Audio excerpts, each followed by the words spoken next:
And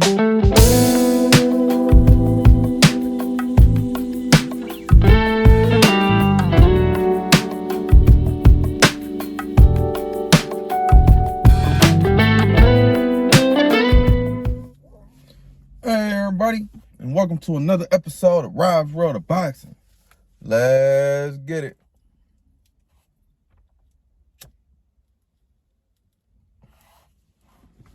All right. I want to get into the fight night recap video. You know how I do. Last night we had a few different fight cards. The first fight card I want to get into, it was the Zone card. It transpired at the O2 Arena in the UK. It was a 12-round contest at 175 pounds. It came on at 2 p.m. Eastern Time. 2 p.m. Eastern Time. The main event was between Joshua Buatsi and Craig Richards. Joshua Buatsi was 15-0 with 13 KOs, and Craig Richards was 17-2 with 1 draw, 10 KOs. I don't know if I said it, but it was a light heavyweight contest. Light heavyweight is 175 pounds, if you didn't know. All right. Oh yeah. Joshua Buatsi, he's trained by Virgil Hunter, Andre Ward, and a slew of others, boxing trainer. Yeah, man, he trained by Virgil Hunter. All right. The first half of the fight, it was a back and forth contest with Buatsi landing a sharper shit and constantly coming forward. Buatsi did throw combinations in the beginning of the round and was coming out strong in the beginning of the rounds, and then at the end of rounds he would kind of like tailor off and let Craig Richards, come with some shit and still around, in my opinion. And I feel like he just could have made the fight a lot easier on himself. Yeah, and in the second half of the fight, it was more of the same, basically. Yeah, but nonetheless, Buatsi got the decision win. It was a unanimous decision win. One judge having it 116-112, another judge, and the other two judges actually having it 115-113, agreeing on that, score. So yeah, unanimous decision win for Joshua Buatsi. But as I was saying, I wasn't too impressed with Buatsi. It was my first time seeing him. Yeah, and I wasn't impressed at all. Like I said, his conditioning needs work, and yeah, even Virgil Hunter was like, after you throw combinations, do you need to regroup? That's what he actually meant at quarter. He was like, huh? He like, after you throw combinations, do you need to regroup? He was like, no. But no, nigga, yeah, that's what it was looking like, bro. Throw your combinations, then stay on top of him. But yeah, man, I need to see more from Joshua Buatsi, and he needs improvement. All right, let's get into the next fight on the card. It was a Bridgerweight fight. Bridgerweight is a new division boxing trying out. It's basically, after heavyweight, you got, anything after 200 pounds used to be heavyweight.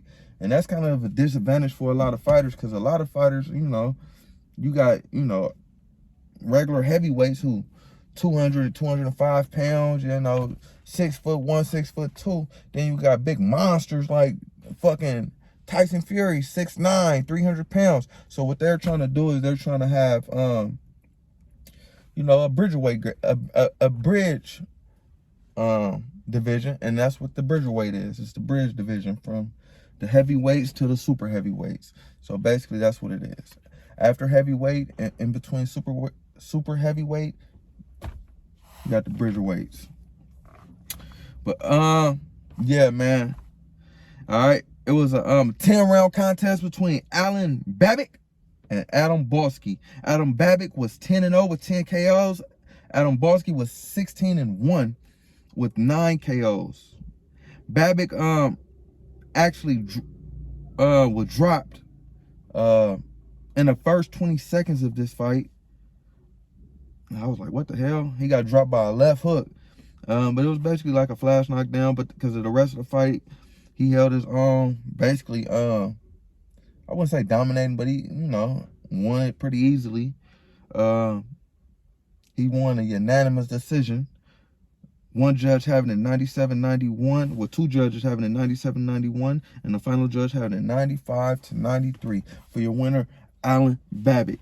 And same thing with these guys. As I stated about the first fight, I spoke about conditioning. Their conditioning was awful. At times they were just laying on each other in there, and it was sloppy, man. They were showing a lack of skills at times. It was basically pretty lackluster contest. I wouldn't write home about it, and I wouldn't write home about Babic, man. I wouldn't write home about any of these fighters that was on this card. So yeah, and I'm not even gonna speak about the rest of the card because this was the cream of the crop on the card, man. Imagine how the rest of the card was, and what kind of it was. The zone card, man. You already know that how they cards be. They shit poo. But so I ain't even gonna talk about it. But yeah, man, let's get into the next card I want to speak about. It's the ESPN Plus card. It's Janibek, Alimkhanuly is his card. Yeah, let's get into the undercard. It's an 8-round. The first fight I want to talk about is an 8-round contest at 135 pounds. 135 pounds is lightweight, if you didn't know. All right, it was between Giovanni Cabrera and Elias Arroyo. Giovanni Cabrera was 19-0 with 7 KOs. Arroyo was 21-4 with 8 KOs. Giovanni Cabrera is trained by Freddie Roach, a Hall of Fame boxing trainer. Cabrera has like a European type style in there. No lie, he be like how them Europeans be. He's awkward as hell, man. I ain't gonna lie, but he ain't nothing to write home about. He needs work. He needs a lot of work, in my opinion. Freddie Roach need to get in the lab with him and stay in that bitch. Cause yeah, man, he's pretty amateurish. He has a herky-jerky style. Once he step in there with the upper echelon at 135, it's a wrap. Yeah, man. But yeah, nonetheless, it was a unanimous decision win for Giovanni Cabrera. One judge having it 72-79, another judge having it 74-77, and the final judge having it 73-78 for your winner, Giovanni Cabrera. All right, let's get into the next fight on that card. It was a 4-round contest at 126 pounds. 126 pounds is the featherweights, if you didn't know. It was between Victorino Gonzalez and Duke Reagan. Victorino Gonzalez was 5-2 with 2 KOs. Duke Reagan was 5-0 with 1 KO. All right, Duke Reagan, he was an Olympic silver medalist in 2020, the Tokyo Olympics. So yeah, he went the farthest for us in the Tokyo Olympics. He got the silver medal. Okay, Duke Reagan, man, he's real nice fundamentally. He's a real solid fundamental boxer. He went to the Olympics, so I don't expect anything less. He's patient in there. He uses his jab. But yeah, man, it's a theme tonight. I guess last night was a theme. Conditioning. I feel like his conditioning could be better. You're a 4-round fighter. You could put your foot on the gas. I feel like his opponent last night was ready to go. All he had to do was show him the door and, put his foot on the gas, but he couldn't do it because it's conditioning. I would assume, But nonetheless, man, it was a good showing from Duke Reagan. Unanimous decision win for Duke Reagan. He won every round in the fight.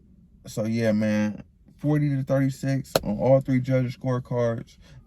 Good job, Duke Reagan. But I still need to see more, man. I want you to, man, you should be running today and tomorrow. You should run every day. All right, let's get into the next fight on the card. It was an 8-round contest at 126 pounds. 126 pounds is featherweight, if you didn't know. It was between Jesse Magdaleno and Eddie Valencia. Magdaleno was 28-1 with 18 KOs. Eddie Valencia was 19-6 with 6 draws. I ain't never seen nobody have 6 draws. I think I said that in the pre-fight. That's some crazy shit. And 7 KOs. All right. Magladanio, he was actually coming off of a 2-year layoff, the longest layoff of his career. He said he was dealing with depression. He said he think his manager was stealing from him. He said he stole 100K off of a purse that he had. But yeah, man, that might be the reason he was not impressive last night. It was a snoozer, even though Magladano won every round, in my opinion. And in the judges' scorecards, man, it was a unanimous decision win for Jesse. He won, like I stated, he won every round. Every judge had it 80-72 for your winner, Jesse Magladano. But yeah, man, as I stated, he needs to, he took a 2-year layoff, so he needs to get back in the ring, get back, on that bike, man, and be more active, man, so he can knock off that rust, because he was rusty as hell. But yeah, as I stated, man, nonetheless, good job, Jesse Magladano. He got the unanimous decision win. All right. Let's get into the next fight I want to talk about. It was a 6-round contest at 130 pounds. 130 pounds is junior lightweight, if you didn't know. It was between Carlos Balderas and Ruben Severa. Carlos Balderas was 12-1 with 11 KOs, and Ruben Severa was 13-2 with 11 KOs. All right. Balderas actually made a trainer change. He's now being trained by Buddy McGirt, which I feel like was a great move. He has an Olympic pedigree, Balderas being, and he's a real good fighter, man. I just feel like he was lacking, the right instructions and the right training and trainer, in his, previously and in his only loss. He was getting trained by his father, I know his father, but I think his some other family members too, but I know his father for sure. And I just feel like they wasn't training him how they, a top-notch boxer should be trained. Maybe they didn't have the experience in training. But yeah, nonetheless, man, he made a trainer change with Buddy McGirt, and that was amazing. And it's showing, man. Hold on.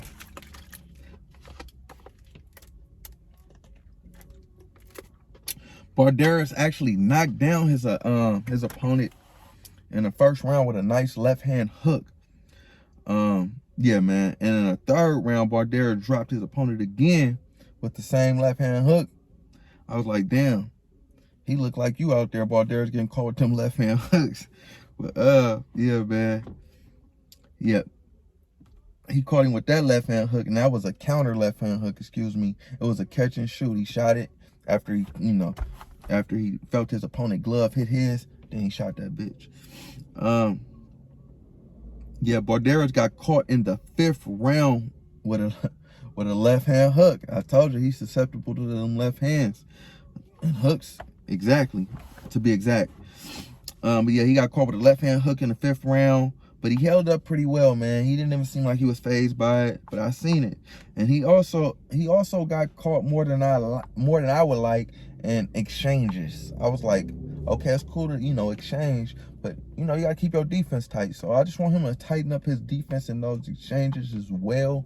But nonetheless, man, it was a great showing for Carlos Balderas, man. It was an unanimous decision win for Carlos Balderas. One judge having it 57-55, and the other 2 judges having it 58-54 for your winner, Carlos Balderas, man. Putting on a good show, man. He advances to 13-1. All right, let's get into the next fight I want to talk about. It was a featherweight contest. Featherweight is 126 pounds, if you didn't know. It was between William Incarceran and Adam Lopez. It was an 8-round contest. I don't know if I stated that. Incarceran was 19-2 with 15 KOs. Adam Lopez was 15-3 with 6 KOs. All right. When Incarceran is actually a 2012 Dominican Republican Olympian. I don't know where he finished, but he was indeed in the Olympics. All right. This fight was a back and forth contest. I really honestly, I really wasn't too tuned in to the fight. Both guys had lost, numerous times already, so I was kind of You know, I really wasn't like locked in. But Incarceran dropped Lopez a couple times in this fight. But Lopez rallied, man. He rallied well after both knockdowns, and he won, man. He won the unanimous decision against Incarceran. Incarceran. One judge having it 76-74, and the other two judges having it 77-74. Well, you know what the fuck I mean. For your winner, Adam Lopez. Yeah, them scores, they ain't what they are, but yeah, that's what I wrote, but that for sure ain't what it is. But yeah, look that shit up if you that interested. And yeah, see what it is. All right. The next fight I want to talk about was a 6-round contest at welterweight. Welterweight is 147 pounds. If you didn't know, it was between Augustin, Chucharsky. Yeah, I knocked that out the park.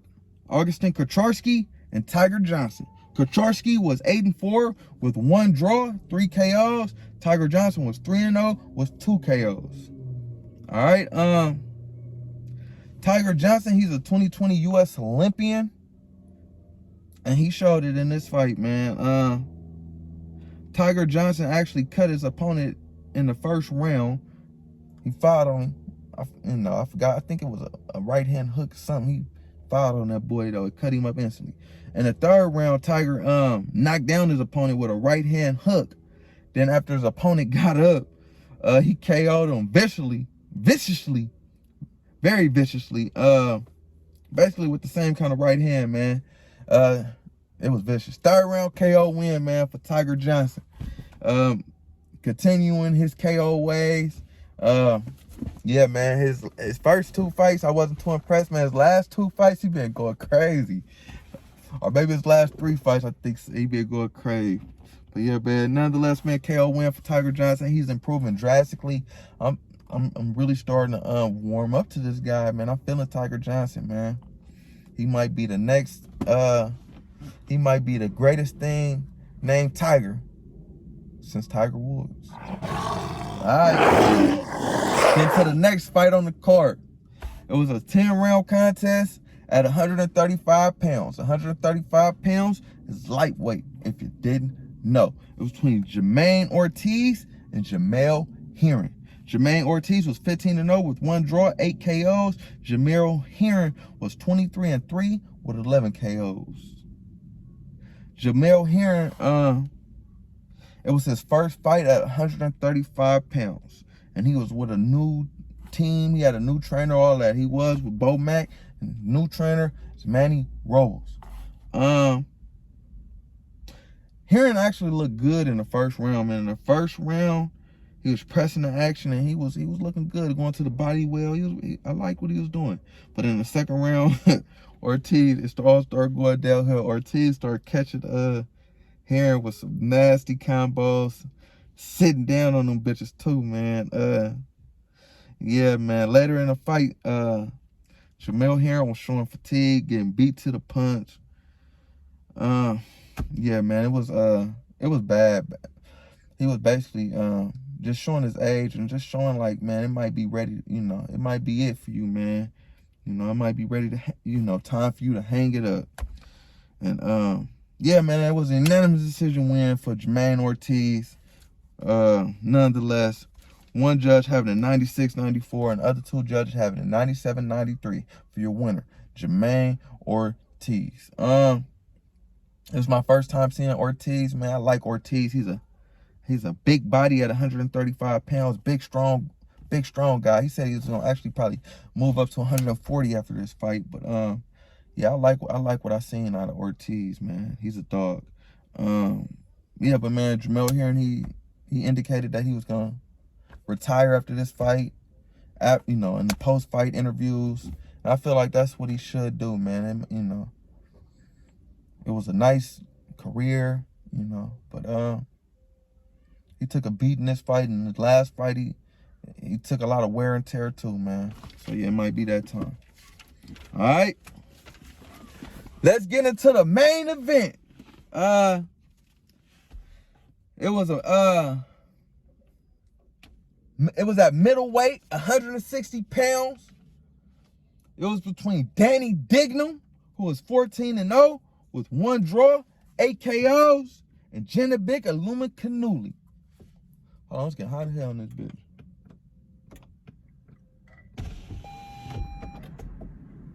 All right. Alimkhanuly trainer is actually Buddy McGirt as well. But yeah, both fighters were southpaws in this fight, so it was a good they were battling for foot position all night. Well, as long as it lasted.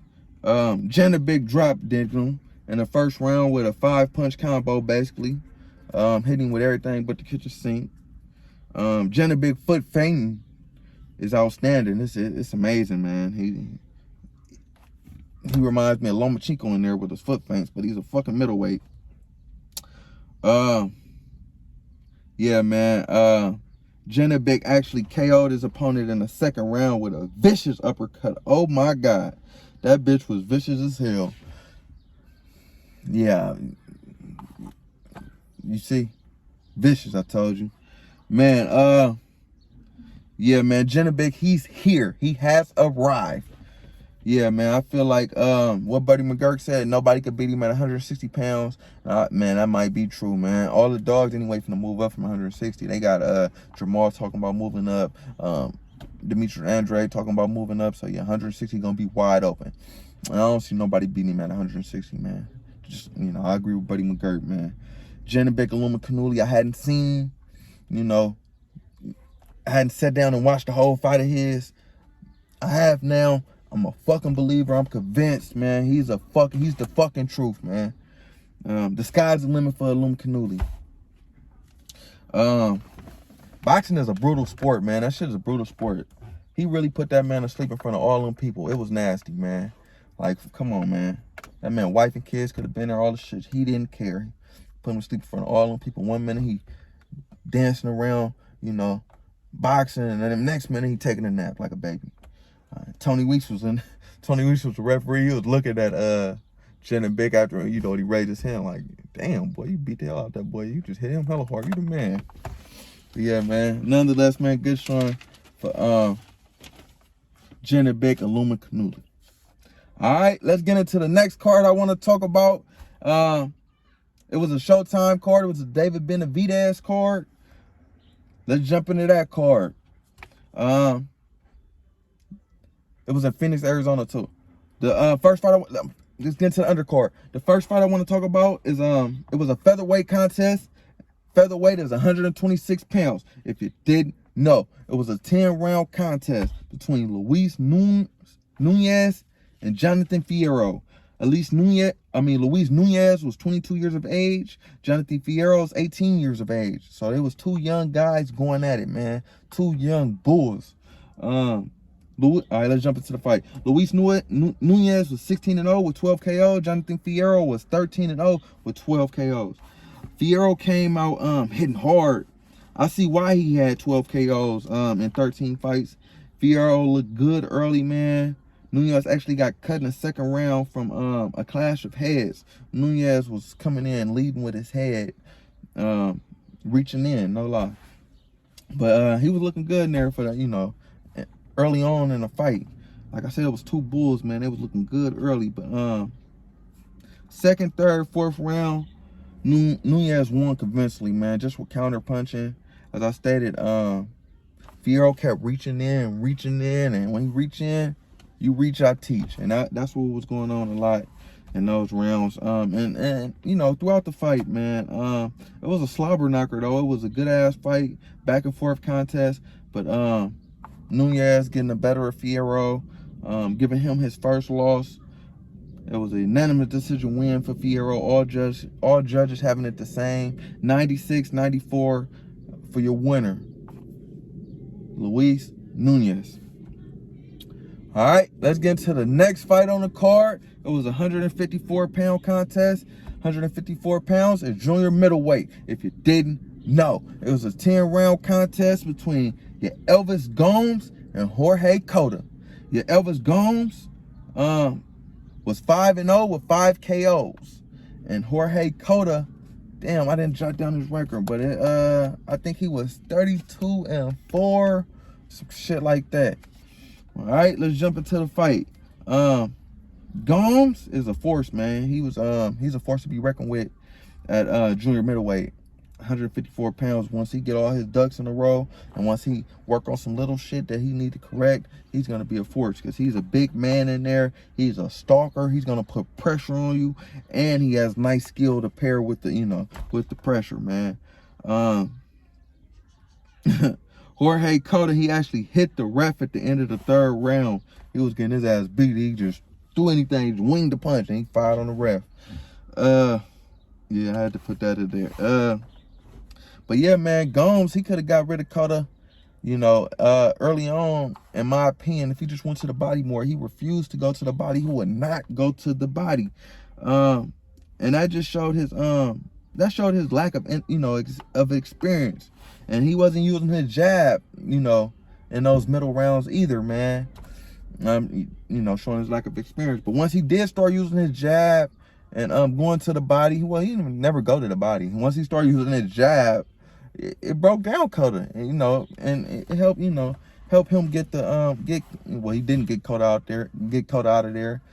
But it helped him break him down. You could see Cota start running in the last 2 rounds of the fight, like Chris Colbert was running, in his last fight. So yeah, man, it was a good showing for Gomes nonetheless, man.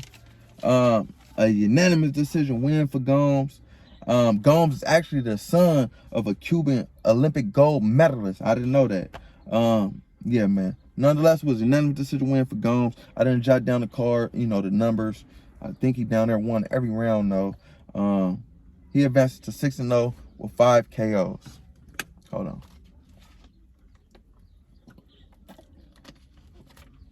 All right. Now I want to jump into the main event of that card. While everybody was in Phoenix, Arizona, it was a hometown fight for him. David Benavidez versus David Lemieux. David Benavidez was 25-0 with 22 KOs. David Lemieux was 43-4 with 36 KOs. But David Lemieux had actually, hold on.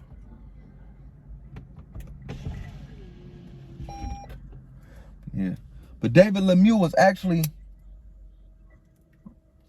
all right, I set the move for this. David Lemieux was actually 3-0 at 168 pounds, man. So he was undefeated at 168 pounds. But it didn't matter against David. David Benavidez, man, he's big as hell for 168 pounds. That's the only thing I was seeing when I was looking at him and Lemieux. Like, goddamn, no wonder he want to fight all these. He's a weight bully for real, though. He need to go up to 175, man. But I feel like, yeah, he'll have more stiffer competition at 165, 175. I feel like he'll beat everybody at 168. Andre, Charlo. I feel like he'll beat Canelo too, man. I ain't gonna lie to you. He gonna beat it. He's just too big, he's too tall, and he has a lot of tools in his toolbox, and he had, with that size and just that weight too. He's a big guy.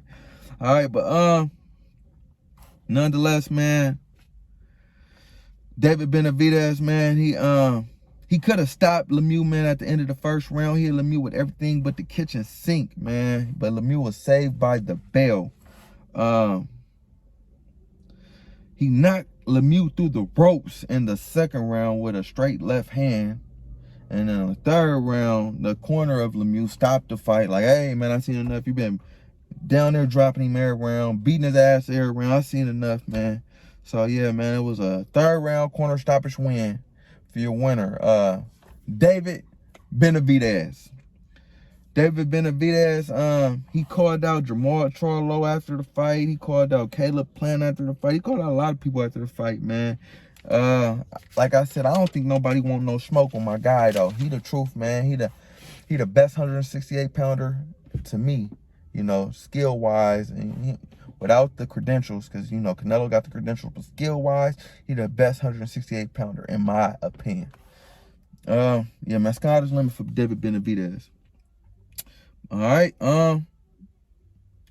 let's get to some notable fights I didn't see, but I want to talk about. The first fight is, it was Floyd Mayweather Jr. versus Don Moore.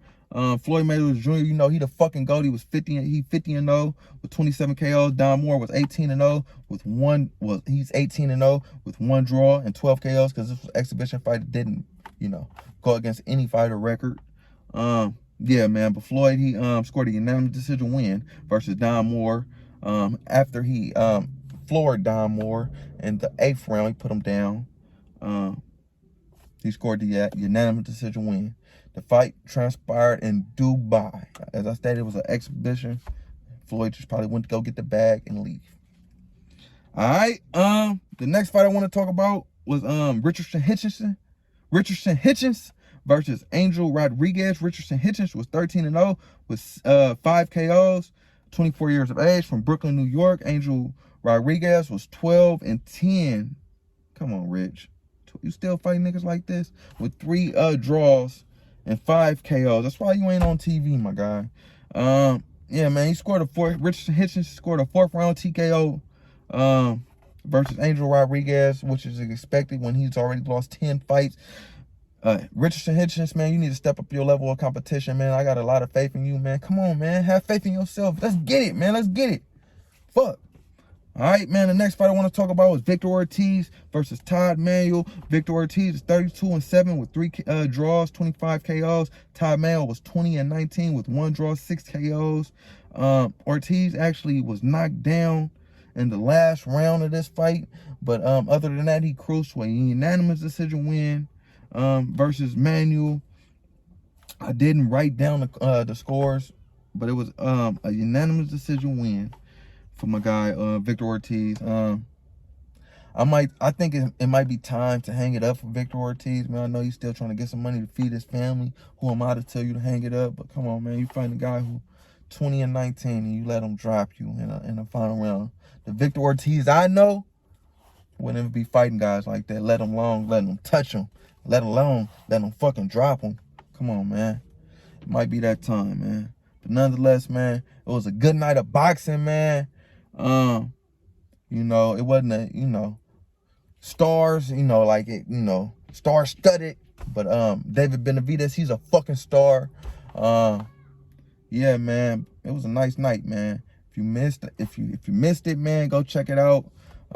Yeah, man, like, comment, subscribe, all that shit, people. Rob's World of Boxing. Yeah.